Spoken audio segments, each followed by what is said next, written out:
Welcome to the Tanya Class. Today we begin we call it a new section in the Tanya. What we learned until now, let's divide it to two sections. The first was three even. The first part, which ran from chapter 1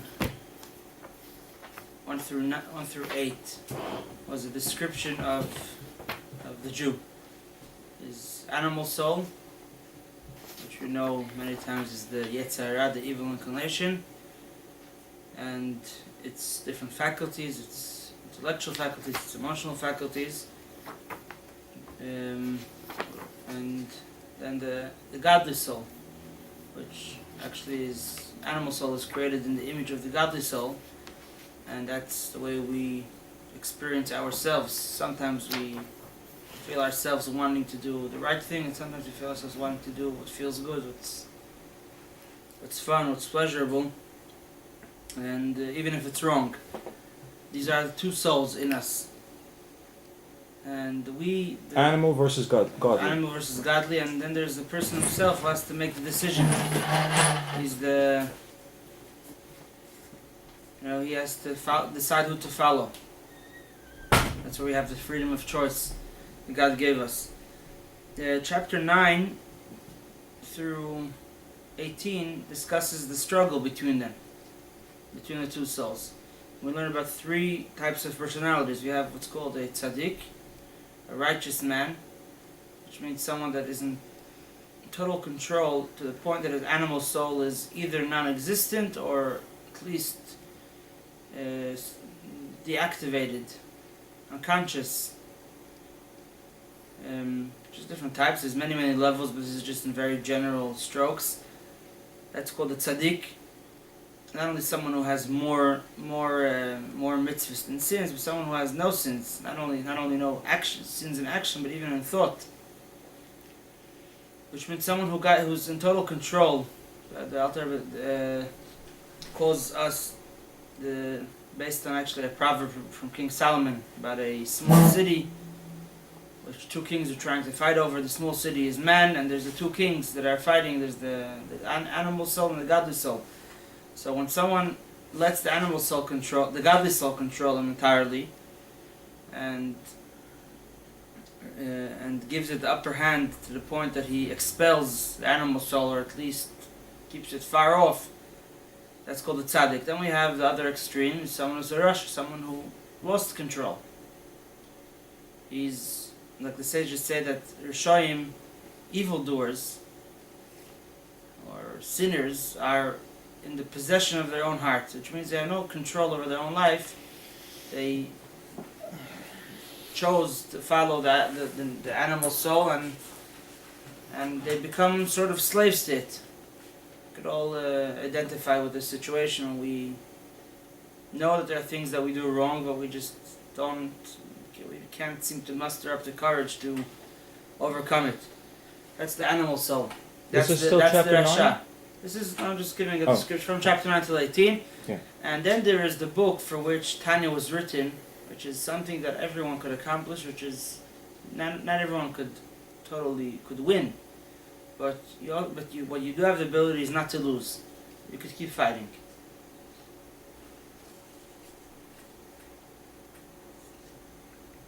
And that's what's called the Benoni, the middleman, the guy in between. He's not a tzaddik because he definitely feels the presence of the animal soul in him, and he's tempted the whole time. But he's not a rasha either. He's not an evildoer because he never listens to it. So if we look at what's going on inside of him, what he wants, his desires, his fantasies.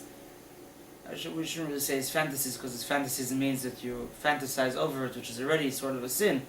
But what he would fantasize on, if he would let himself fantasize, then he looks like a rasha.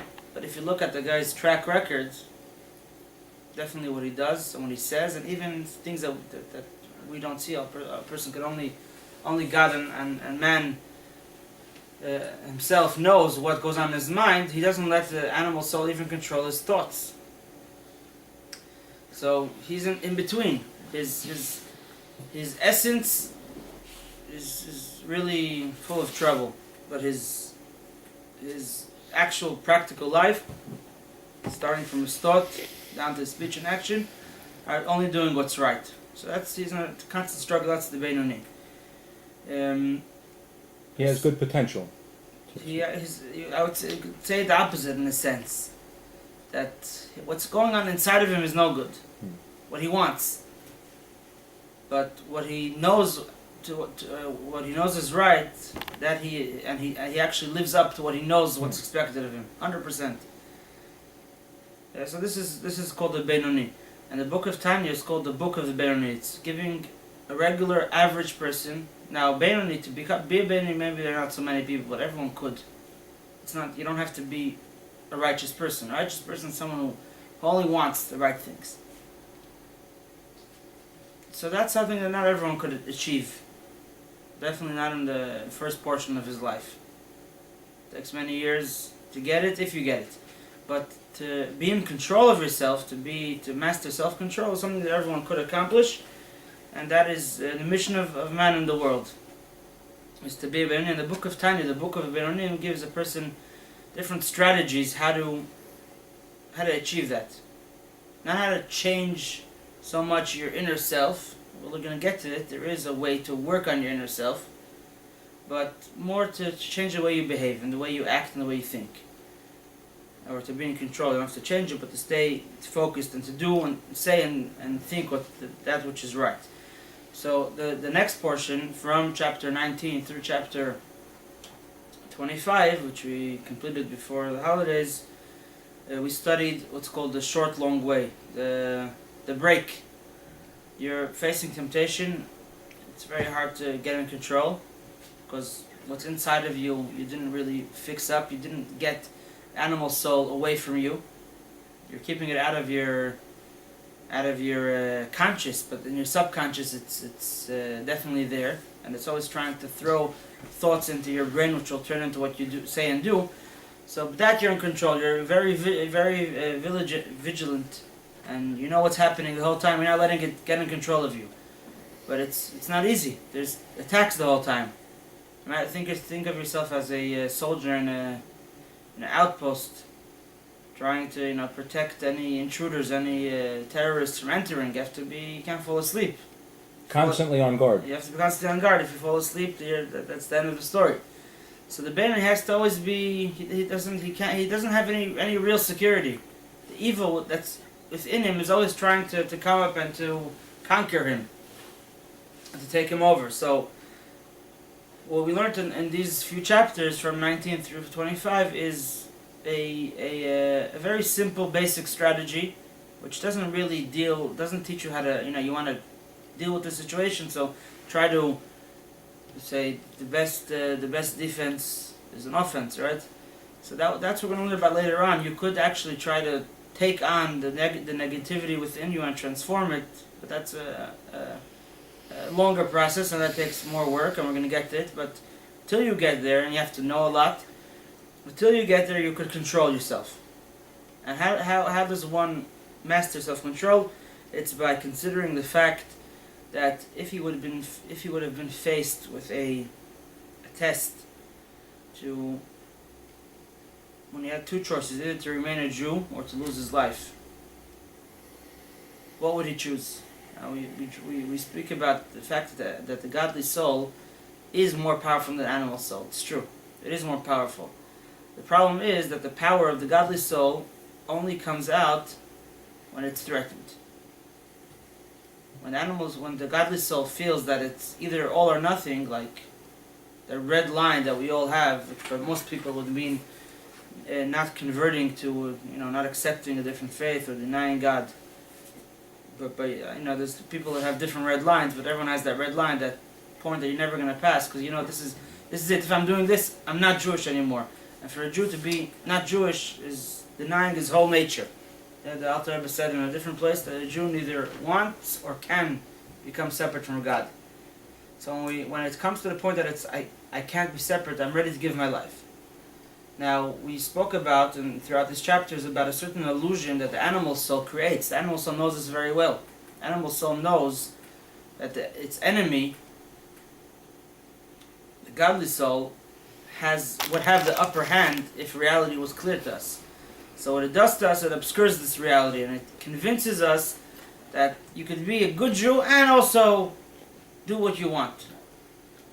But if we think about it, there's the two basic fundamental mitzvahs. One, positive commandment, believe in God. The second, do not worship other idols.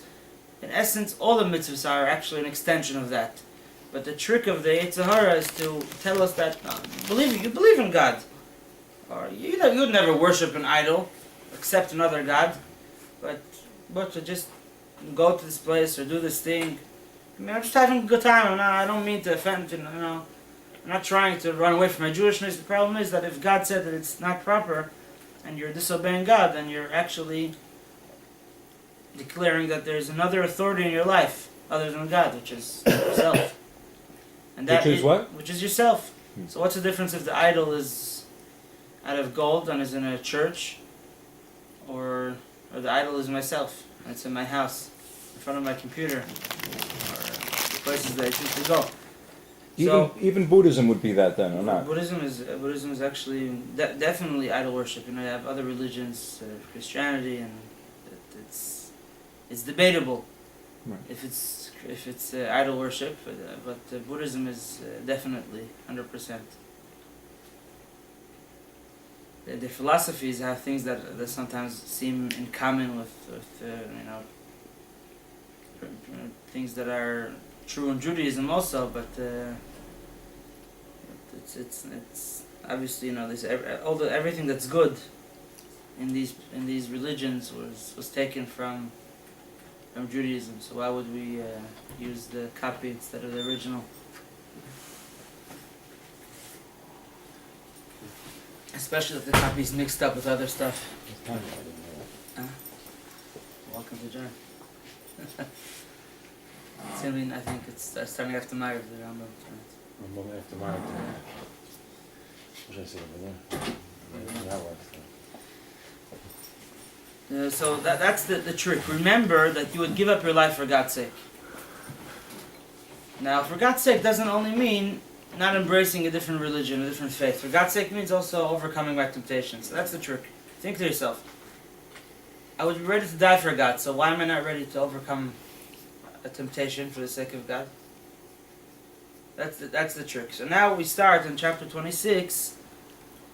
It's going to go on until chapter 39, which is going to start giving us the long, short way, the more, the deeper and more and stronger way to actually change ourselves. But till then, we're going to discuss various different things that could come up and disturb us in serving God. And the first thing is depression. The Alter Rebbe opens chapter 26 with the word Beram. However, there's 3 times in the time that he uses the word Beram. However, which means when he has to clarify something very important. You know a lot of good stuff already over here. What? Huh? A lot of good stuff that you learned already. But there's one important principle that you must remember if you want to be able to win this war. We all heard the proverb of the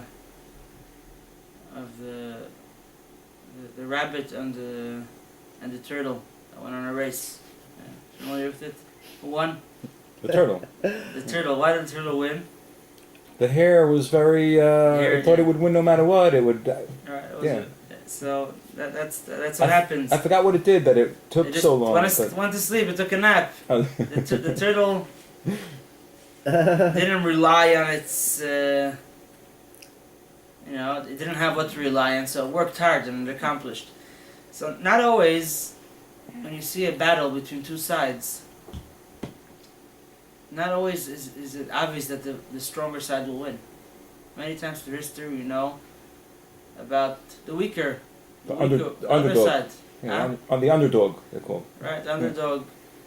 Not always it's under. Sometimes it's underdog is when the weaker is trying to fight the more powerful. Sometimes it's that powerful tries to wipe out the weaker one. Now sometimes it's open miracle. The miracle of Hanukkah, right? God put the many in the hands of few and the powerful in the hands of the weak. Sometimes it's for different reasons. Let's take the example of the American Revolution. Of course, so I know God's hand was in it, but if you look at it from a more, if you try to find the explanation, the settlers in America, the colonists, were probably not as trained and not as powerful as the British armies, but this was their own life. The British armies, it was another colony. So for the empire, losing America would be losing one of the colonies. Yeah, it was money. For America, it was losing. Do or die. Do or die, exactly. So what do we see over here? That the American colonists, they were not as strong and powerful as the British, and they still won. Why did they win? Because they had what to lose, or more to lose than the British had to lose in this war, and they were very energized. They were very committed to winning. They had to win. They had no choice. It was their home. Even. Yeah, losing was not an option. The animal soul versus the godly soul. Yeah. Who's more powerful? The godly soul. The godly soul is more powerful. The problem is that if you're not energized and you're not excited about it, even though you're stronger, you're going to lose. And that's why, with everything that we already learned, we cannot let depression get into us. Because when someone is depressed, he becomes very apathetic and very lackadaisical, or you just whatever. Yeah, you just and although he has maybe great power, the Alter gives us an example of two wrestlers. He says, if one of them is lazy, he'll be easily won over, even if he's stronger than his fighting mate. So too, winning the Yetzer, winning the evil inclination, you cannot win if you're lazy and down and not energetic.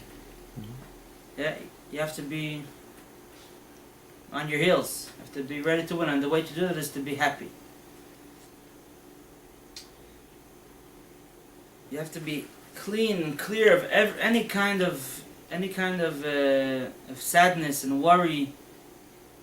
Otherwise, you cannot really focus. Godliness, the business of Judaism, of godliness is you got to be totally into it. If you're not totally into it, then things will always come up and pull you away. When someone has different worries and different problems in life that get in control of his life, they make him depressed and sad and just not enthusiastic about his Judaism, then his Judaism is going to automatically take a turn to the weaker side. A second seat it's going to take. Right, and if it's not driving, it cannot. Judaism doesn't work in the back seat. It has to be in the front seat. It has to be your life's goal. If it's not your life's goal, then unfortunately, we see in American Jewry. Huh? You at heart. Yeah, they say that why do Jews suffer so much, have so many heart problems? They take Judaism to heart. We see there are many Jews that came to America in the last century. They built beautiful synagogues. They were very poor. They become very rich, and they built beautiful synagogues. Because none of them were actually willing to join the non-Jewish society. They wanted to stay Jews. But they built synagogues. Synagogue was a place that Jews gathered. But they didn't build yeshivas because the biggest value of a Jew in America was to make money. That's why they left Russia, they left Poland, they left wherever they left, the persecution, in order to become more influential. And Judaism was not something that they despised. They loved Judaism, they kept Judaism, but it wasn't the most important thing in their life. And we see that what happens when that's the approach that we take to Judaism. If it's not the most important, it becomes less and less important, and within 3 or 4 generations, unfortunately, many of their offspring, Judaism meant nothing to them. So Judaism cannot be in the back seat. It has to be the driver. And one of the things that could put Judaism in the back seat is different worries and sad and depressions. That we have many reasons why to be depressed. Even in these days, and thank God, life is not as bad as it was for most Jews in the past. To find reasons to be depressed in America, what's they say? They say 60% of the population suffers of different mental disorders, depression, and all different.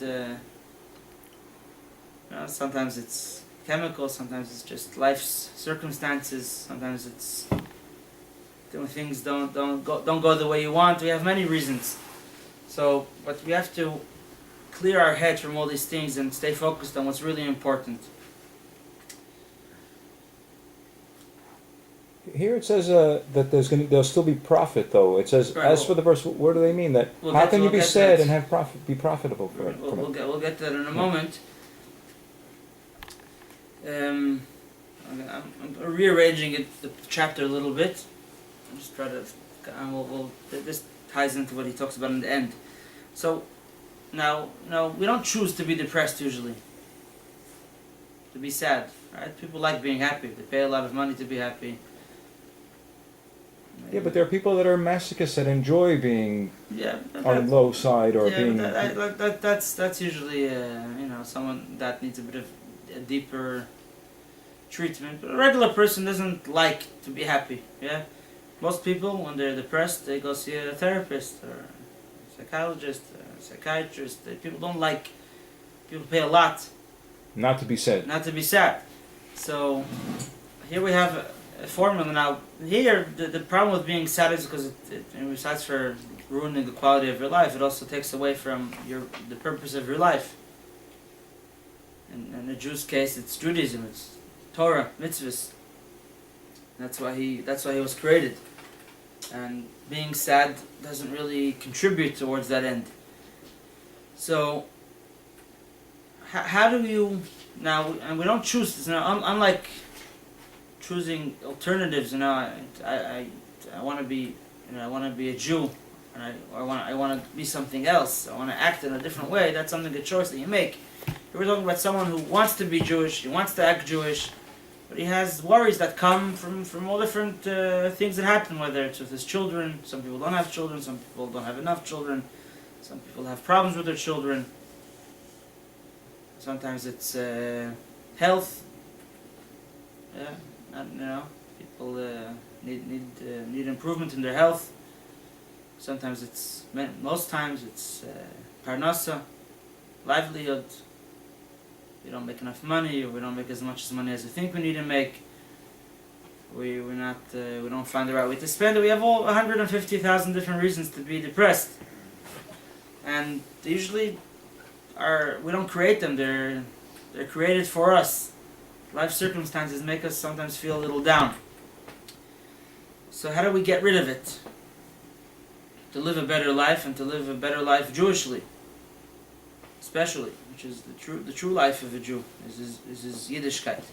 So the sages tell us in the Talmud that a person has to bless God for the negative just like he blesses for the positive. We say it in the Shema every day actually. It's the interpretation. It says you shall love God with your heart, with all your heart, with all your soul, and all your might. And it means love God whether He gives you life or He takes your life or He takes your happiness in life. You have to, whatever God gives you, you have to accept happily. What does that mean? That you have to accept the bad, bless God for the bad just like you bless God for the good. So the explanation is that God is good. God is always good, and everything that God creates is good. There's the famous story of Nochum Ish Gamzu. He was a sage in times of the Mishnah. He was a man that he had a nickname. It was called Gamzu. Gamzu means this too. It was part of a sentence they used to say the whole time. Gamzu l'tova. This too is for the good. When everything, obviously when good things happened, when things that didn't seem good happened, Gamzul Toiva, this too is really good. Rabbi Akiva would say something similar. Rabbi Akiva would say everything that God does is for the good. It's a song even. Yeah. Yeah, It became a song. It's a very fundamental Jewish teaching that God is good all the time. You see it sometimes in bumper stickers. I think that even comes from the Christians. They like that thought. Yeah, it's true. God is good all the time. God is good, and good people. Good. God's not a person, but the nature of a good one is to do good. And so whatever God gives us is really for the good. We have lacking in different areas, whether it's in our livelihood, in our health, with our children.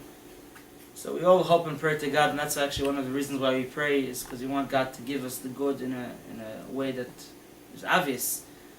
But even if He doesn't, worrying is not going to solve the problem. I just read not long ago. There's two things not to worry. You shouldn't worry about. That's what you can't fix. So instead of worrying about it, just fix it. That which you can't fix, because why worry? What is it going to help? If it won't help the situation, at least cope with it. Worrying just makes us miserable. Sometimes life doesn't go the way you want it. It's part of God's plan, and it's for the good. And it is good. It's just we're not aware of it yet. So worrying is not gonna get you anywhere. It's just gonna disturb you from seeing the good that's in it. And usually it'll bring sadness too. Yeah, the worrying brings sadness, and even the good parts in your life you won't be able to enjoy. So worrying is not something which has any benefit to it. So there's two types of good that God gives to us. There's the revealed good, which you all wish and pray that God should give us only revealed good, but sometimes God gives us hidden good. There's a verse that says, Asher ya'ish, asher hagever shetyasrenu ka. Lucky, fortunate is the man which God brings suffering upon him. God's name, there's a couple of names that God has. The main one is what's called the Yud-Ke Vav-Ke, a name of 4 letters. And the first part of that name, Yud-Ke, Yud and Hey, is a separate name of God.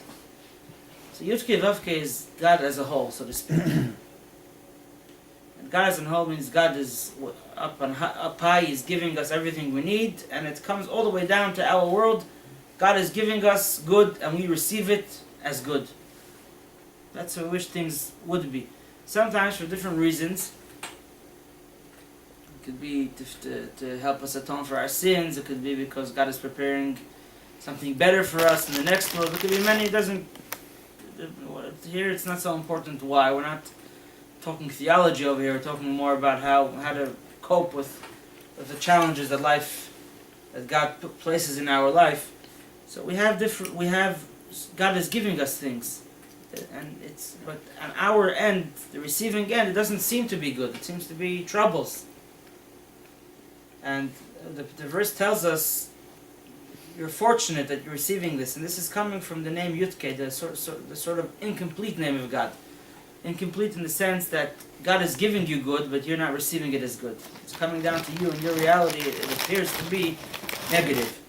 However, it says those who rejoice with suffering that God brings upon them, they will merit even greater blessings in the future. It's a preparation, the suffering, everything good. Every night, every day comes with a night before it. There's always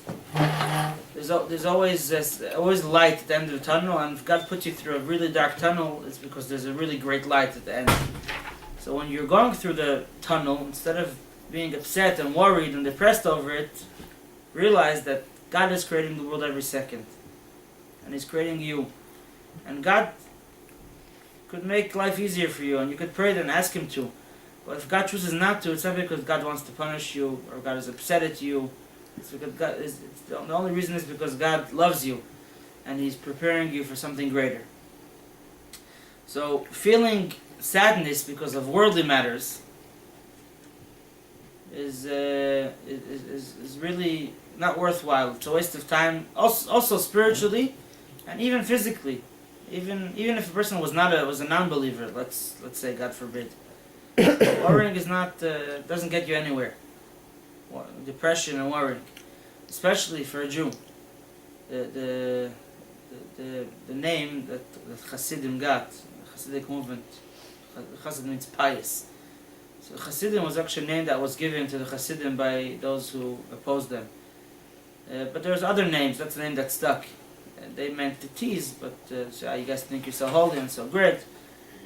Who opposed them? Which group? There's what's called the Misnagdim. The rest of the, not everyone was opposed, but it was, those the Hasidim, those who opposed, and those the people stood on the side. But those that actively went against the Hasidic movement. But then another name of the Hasidim was the happy ones, because all those that engage in studying the inner realm of the Torah, Kabbalah, and the form of Hasidus, happiness, joy is one of the most fundamental foundations in serving God. It says, serve God with joy, Ivdat Hashem b'simcha. It says those people who serve God not in joy, that in itself is you're worthy of being punished if you're not serving God with joy. How could you not be happy when you have an opportunity to serve God? The Torah says that the reason why a lot of the Torah says all different curses that will happen if the Jews don't go in the way of God. And it says, because you didn't serve God with joy. What's wrong? As long as I did what I had to do. It says, you're doing what you have to do, but you're not happy about it. That in itself is an evil deed. Not being happy about being a Jew. So this depression over physical matters, physical lackings, is something which is completely prohibited and unrecommended, and there's no use of it whatsoever. However, getting back to what the Alter Rebbe tells us in the beginning of the chapter, there's another sort of depression that could befall a person. And this is depression over his spiritual situation. He says, look, I'm living my life 20, 30, 40 years, and I know what a Jew is supposed to look like, how a Jew is supposed to behave. He's supposed to pray every day and study every day and feel close to God. And look at myself. I'm so far from it. Kind of soul searching. When we do soul searching, a lot of times soul searching is usually not done, with music and dancing. Soul searching is an activity which has a certain, what do you call it, melancholy? Yeah, it's a bit of a more serious, more... But melancholy means already depression, I think. Right, but the activity of soul searching leaves a person a lot of times feeling feeling down.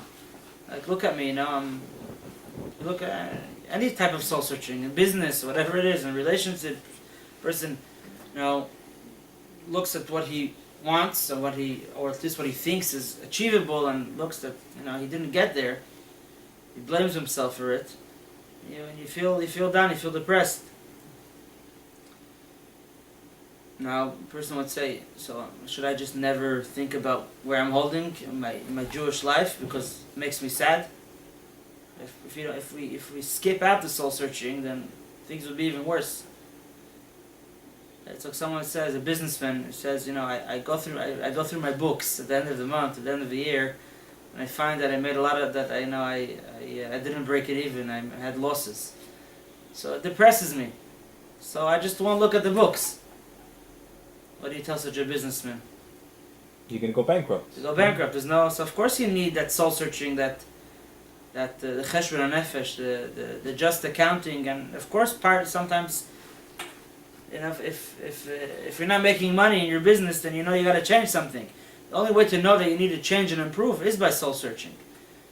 So what do we do over here? On one hand, it makes us depressed, and depression is not conducive for serving God. On the other hand, unless you're a tzaddik who could afford to skip the soul searching, even though that's not really true, a tzaddik always has to improve, has to get better.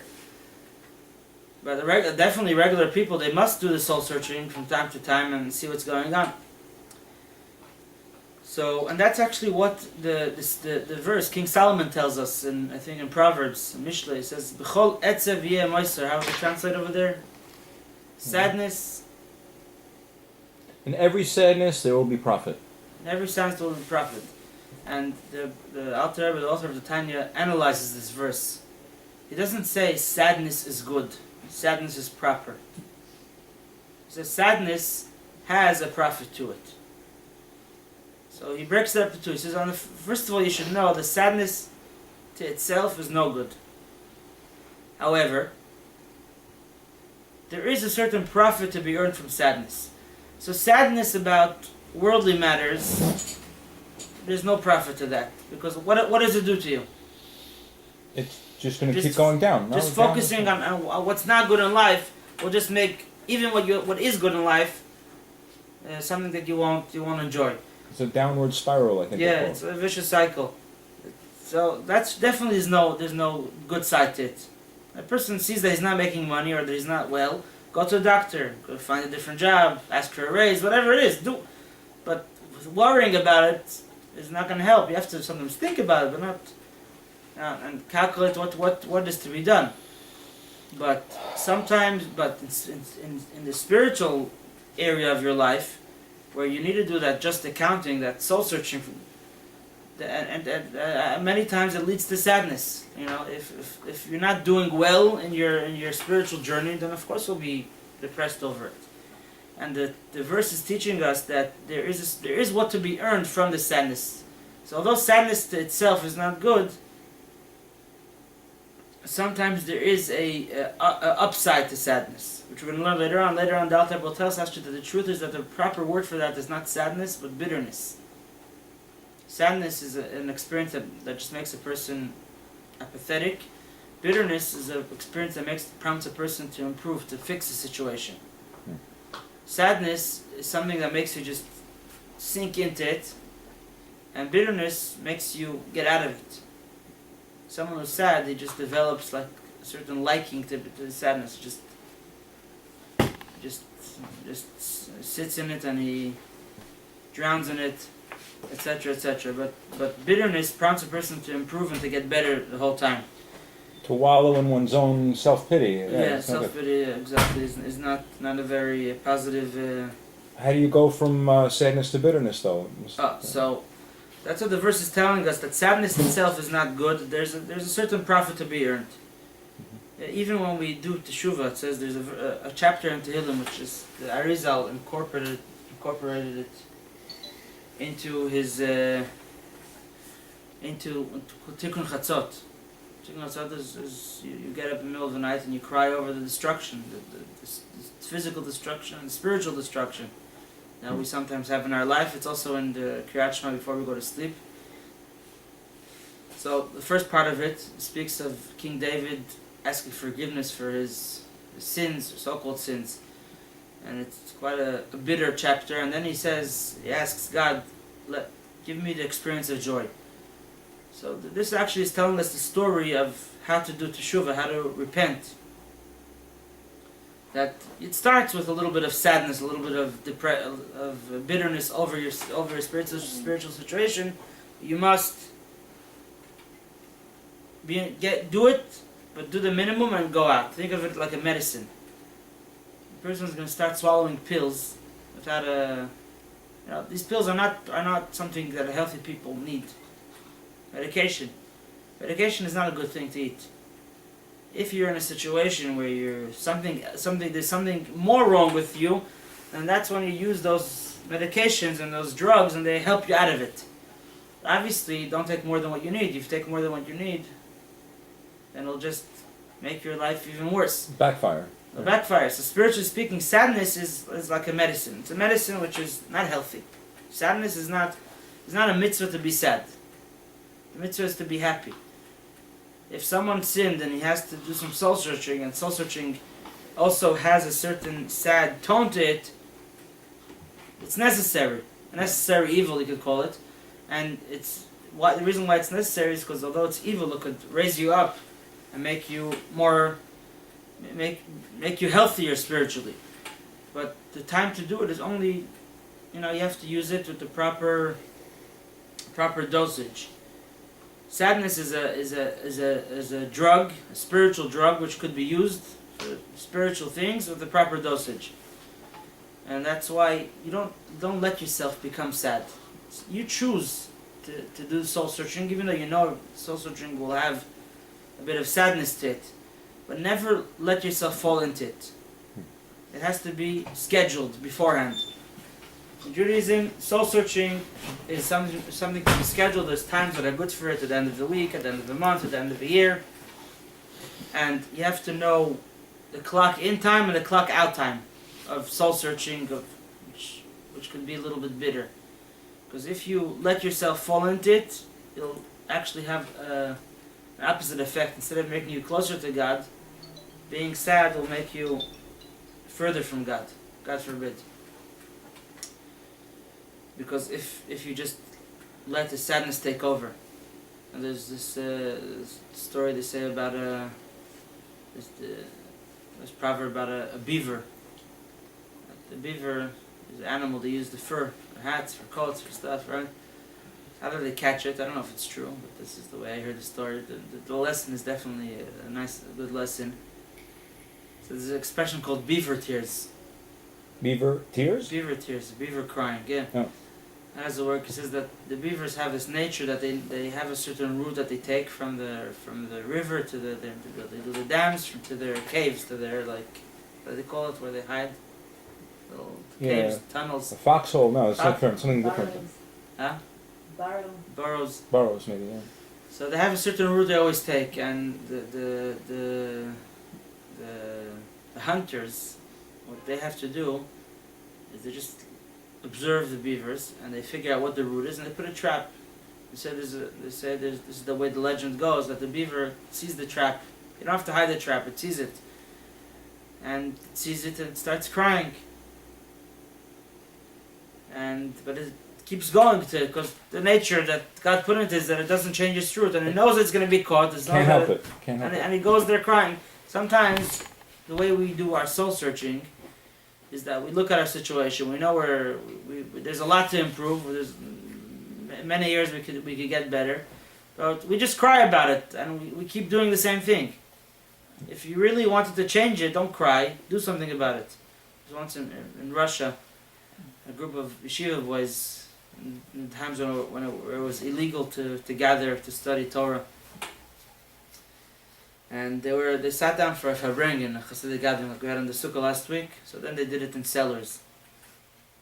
And because there's always secret police looking for following the Jews doing forbidden activities, so they had always a guard outside one of the boys just to switch around. And once they were sitting during a farbrengen, they were discussing about how you have to improve, and this in itself, when this is what's going on. And the spy was there with them? That's the spy, not the spy of a good spy.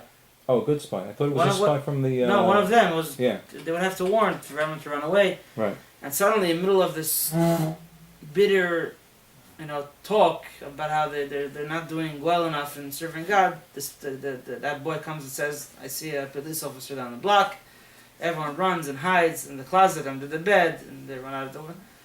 And it turns out it was a false alarm. Everything was okay. They got it together, and then the mashpia, the teacher, tells them, their mentor, he says, "Look, this taught us exactly how you have to do things. What happened when the knowledge of a danger came to your mind, came to your attention? Suddenly, all the tears were wiped away. Everyone figured out a place to hide. One guy went under the table, one guy went into the closet, this guy went under the bed, one guy jumped out the window. You weren't crying, you were doing. Because why is it that when it comes to fixing what has to be fixed in serving God, we just suffice with crying over it and feeling bad that I'm not doing good enough? Do something about it. So sometimes the soul searching is needed to prompt you to do. He says, you got to know that you have to do something. If you don't look into what's lacking, you're never going to fix it. Of course you got to fix it. And you got to think. And naturally, sadness is part of it, but don't let the sadness overtake you. Don't feel that you could suffice with the sadness. just feeling that the guilt, the Jewish guilt. Some Jews, they feel that guilt over not being Jewish enough that's the only mitzvah that they do. It's enough. It's enough. At least I feel guilty. That's the mistake. It's like someone is gonna say, no, things are not doing well for me, my health. So I'm gonna take this medicine. I keep taking this medicine. I keep, and not figuring out a way to live a better life. That's what happens with the sadness over spiritual themes. If it's not scheduled, if it comes to you, now the Alter Rebbe tells us a very important trick over here. He says there's an expression they say that sometimes you have some friends that are not such good friends. So people say, with such friends I don't need enemies. He says sometimes the Yetzer Hara himself, the evil inclination, animal soul, who knows us sometimes more than we know ourselves, knows this. He knows that we have this Jewish conscience in us, that we want to do what's right. And he knows that by giving us feelings of guilt over our Jewish activity, over our lack of Jewish things, and that we're not being good enough, that makes us feel Jewish. He says, I know what my truth. I need this guy, this Jew, to feel Jewish, and I need him not to do anything Jewish. That's his goal, because he knows the second you feel that you're not being Jewish, you're going to start being Jewish. So, but he wants you to do other things. So what's his trick? Either he convinces you that it's okay to do this and be a Jew, and here's another trick. Now the person knows that it's not okay. So he says, I'll make him feel guilty over it, but I won't let him use that feeling of guilt to improve his ways. Instead, I'm gonna use this feeling of guilt as a substitute to actually fixing it. And so he's going to feel very Jewish about himself because he's sitting in his office and suddenly he's thinking, I didn't study enough Torah this week. Now, someone who thinks about such things, obviously he's, you think I'm a good Jew. See, at least I feel guilty about it. And that's the trick. He says, okay, now I feel guilty about it. I don't have to do anything about it. So that's the big problem over here. That's the trick. The Yetzer Hara. That's how it gets you to feel Jewish and not to act Jewish. Doesn't let you get bitter about it then. It makes because the bitterness would make you do something. Right. So and that's why. What's the trick? Says the Alter Rebbe, how do you know if feelings of Jewish guilt, which we said the King Solomon says, sadness could have an advantage. So Jewish guilt definitely could be a force which will push you towards fixing your situation. How do you know if it's coming from the good side or from the bad side? So this is the trick. If you scheduled it, you decided, now I know I have to fix things in my Judaism, now I'm working, or I'm studying, or I'm praying, but this week, Thursday night, before I go to sleep, I'm going to dedicate a half hour to do some soul searching. I know I'm going to be a little sad, but I know it's going to start from 10 o'clock till 3 in the morning, or till 2 in the morning, or for a half hour, or for 10 minutes, whatever it is. But I'm in control of it. It's a therapy session that has a beginning and has an end. I was reading that therapists, sometimes they, the session ends. Session has a beginning, and sometimes you go to therapy. I never did it, but maybe I should sometimes. But the therapist, he gives you a half hour, and he has a bell, and then okay, time's up, and you just started to open up. So sometimes they say, it's our parnasa, it's our livelihood, sometimes they say it's part of the therapy. The person realizes that he can't just kvetch his whole life, he's got to do. So the Jewish depression over here has to be scheduled. It has to start at a certain time, end at a certain time. Then it's coming from the godly soul, then it's going to be the bitterness and not depression. However, if you're sitting and you're studying your Rambam or your Daf Yomi or you're at work, and suddenly you're feeling down about you're not being Jewish enough. That's a trick. That sometimes when you have an enemy that suddenly becomes very friendly to you,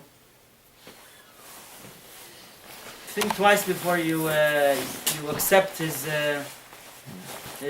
friendship, because he's probably trying to get some information out of you or something out of you that's going to mess you up. There's an ulterior motive. Yeah, he's not being a friend. He's acting. He's posing as a friend. The Yetzer Hara comes and starts making you feel bad that you're not Jewish enough. And the Yetzer Hara is creating Jewish guilt. Something strange. Why is he making me feel guilty that I'm not being Jewish enough? That's what he wants, right? So you know that it's his trick. He's here. This is a trick. He makes you feel Jewish in order that you shouldn't feel a need to actually behave more Jewishly. And that's why it says Alter Rebbe, if depression comes from worldly matters, just remember that Hashem is doing it for the best. It's good. It's concealed good. Nothing to be depressed about. If it's depression over your lack of being Jewish enough, and it's coming not when you planned it, then the Yetzer Hara came. You know, you weren't doing a mitzvah. If I'm sitting and studying Torah, I'm doing a mitzvah, my Yetzer Tov is not going to come and tell me, oh, you're not doing it enough. He says he'll do it at a different time. It's coming from the Yetzer Hara. If the Yetzer Hara is starting to talk to you about Judaism, then you got to send him to where he belongs. He says, if I'm looking for Judaism, I'm going to go to the right address. I don't need you to teach me Judaism. I don't need you to create Jewish guilt. I need to have some Jewish guilt, and but I'll choose when to do it. In the right time, and the time that it's going to be conducive, it's going to help. If I'm in the middle of working or in the middle of praying and studying, and that's when I'm feeling Jewish guilt, that's a trick of the Yetzer Hara. Because the Yetzer Hara knows it makes you feel guilt, it makes you feel depressed. When people are depressed, they fall into all different addictions. One of the best ways to get rid of an addiction is to... a lot of times an addiction is coming to fill a void. So the Yetzer Hara is trying to put you into a situation where you need to fill a void of not doing enough mitzvahs, but he's not going to get you to do mitzvahs. Instead, he's going to get you to do other things that will just keep your mind off of that depression, and that starts a vicious cycle. So again, to sum up, the basic, most important thing you have to know, that even though you're stronger than the animal soul, the godly soul is stronger than the animal soul, you need to be energetic. And if you're depressed, for whatever reason, whether it's because of physical matters or spiritual matters, that doesn't help. You have to be happy. So, physical matters, never be worried about and depressed about. Whatever God does is for the good. And if you want to ask God for it to be good in a revealed way, then ask for Him. Don't let it control your life. And spiritual depression should only come when you decide to do it, not when Yetzer Hara decides. So don't let it just come to your head.